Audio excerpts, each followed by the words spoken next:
A mí me mandan carga de Colombia, mercancía.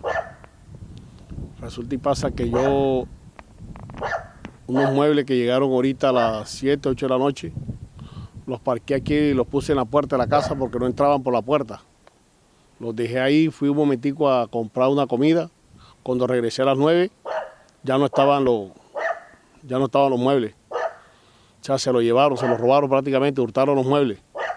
Si acaso alguno que haya visto alguna camioneta o algo blanco o algún carro salir del barrio Yaburibari, de las casas de pueblo, cargado con unos muebles y lo que le llamamos en Colombia un escaparate, nuevo, ya, hay recompensa. El que me diga quién vio saliendo un carro con unos muebles nuevos de aquí de Yaburibari, de las casas de pueblo, tipo 8:30, 9 de la noche, hoy mismo.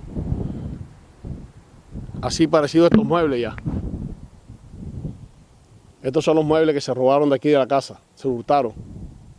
Tres sofás, nuevecitos, acabé de llegar a Colombia. 3 sofás. No, o sea, como no entraban por la puerta porque eran demasiado grandes, los dejé ahí en la puerta. Mientras que fui a comprar una comida, vine y ya se lo habían robado. Algún dibujo tienen, son lisos, hay uno beige y uno negro. ¿Ya? 2 beige y uno negro. ¿Y me iba a notificar a policía también?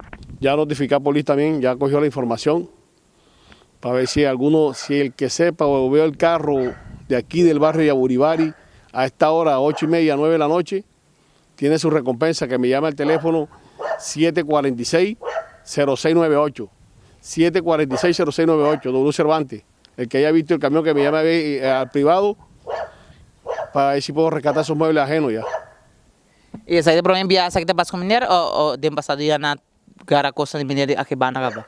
Primera vez que me pasa esto aquí porque nunca me habían hurtado nada de mi casa. Omití un solo número, 746-0698, ese es el teléfono de la compañía, y en Facebook me encuentra como W Cervantes, encomienda.